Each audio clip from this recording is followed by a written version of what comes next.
તો hello guys, જય માતાજી, જય દ્વારકાધીશ. કેમ છો? મજામાં જશો? તો હું તમારો પ્રિય મિત્ર મુકેશ ભરવાડ. આજે આપણે વાત કરીશું કે શિયાળો કેવો ચાલી રહ્યો છે.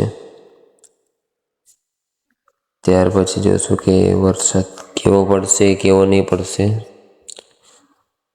તો તમે જોઈ રહ્યા છો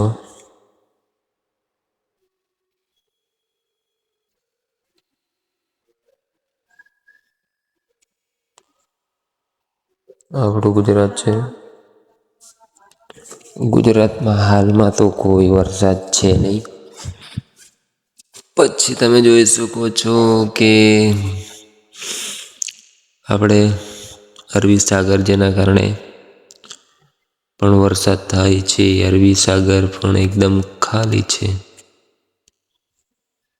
કોઈ સિસ્ટમ નથી. ત્યાર પછી જોઈએ આપણે બંગાળની ખાડી. તો બંગાળની ખાડીમાં તો આપણે ચેતી જવું પડશે. મેં તમને પહેલાં પણ કીધું હતું કે બંગાળની ખાડીમાં સિસ્ટમ બનવા જઈ રહી છે, અને તમે જોઈ શકો છો ધીરે ધીરે સિસ્ટમ બની રહી છે.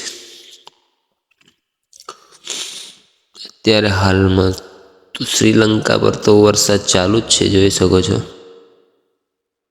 આખું શ્રીલંકા વરસાદમાં છે.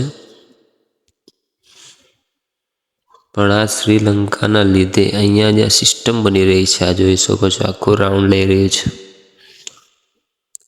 ધીરે ધીરે આજે રાઉન્ડ લઈ રહ્યું છે. એ રાઉન્ડના કારણે અહીંયા સિસ્ટમ બનશે, પછી આ સિસ્ટમ આગળ વધશે.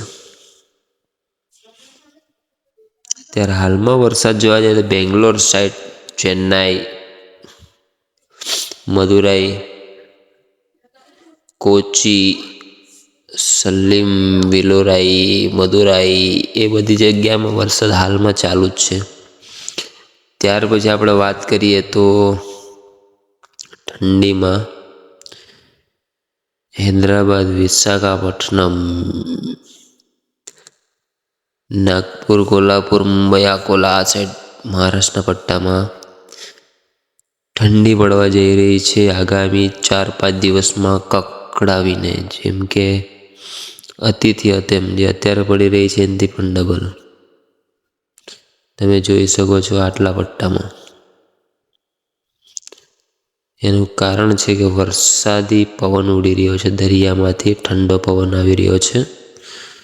આ જોઈ શકો છો, પવન સીધો જઈ રહ્યો છે. એના કારણે આટલા પટ્ટામાં ઠંડીનો મોસમ વધશે. અકોલા, મુંબઈ, કોલ્હાપુર, હૈદરાબાદ, વિશાખાપટ્ટનમ,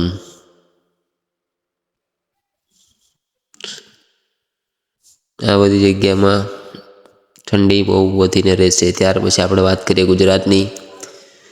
તો જય માતાજી, જય દ્વારકાધીશ. જરાક ચેનલ પર નવા આવ્યા હોય તો લાઈક કરો, સબસ્ક્રાઈબ કરો. ક્યાંથી પણ વિડીયો જોતા હોય તો કોમેન્ટ કરો. તો અત્યારે આપણે વાત કરીએ ગુજરાતની. આ મારું પ્રિય પાકું ગુજરાત, ગુજરાત, ગુજરાત, ગરવી ગુજરાત. ગુજરાતમાં હાલમાં કોઈ વરસાદ છે નહીં. શિયાળાનો મોસમ આગામી 3-4 દિવસ પછી કુદરતી ઠંડી વધશે. જમીનના ભેજમાંથી ઠંડી બહાર આવશે. ઝાકળ તો પડે જ છે, પણ હવે જમીનની અંદરથી ભેજ નીકળશે. એના કારણે ગુજરાતમાં પણ ઠંડી હવે ધીરે ધીરે વધવાની ચાલુ થઈ જશે. તમે જ્યાંથી પણ જોતા હોય વિડીયો લાઈક કરો, કમેન્ટ કરો, શેર કરો, એ ચેનલને સબસ્ક્રાઈબ કરો. અને મેં વાત કરી અહીંયા સિસ્ટમ બની રહી છે, તો જેના કારણે આટલા પટ્ટામાં અસર થશે. ગુજરાતવાસીઓ એકદમ નિરાંત રહો, કોઈ વસ્તુ છે નહીં. તો જય માતાજી, જય દ્વારકાધીશ. મળીએ બીજા વિડીયોમાં. ત્યાં સુધી લાઈક, કોમેન્ટ, સબસ્ક્રાઈબ કરી દેજો ભૂલતા નહીં.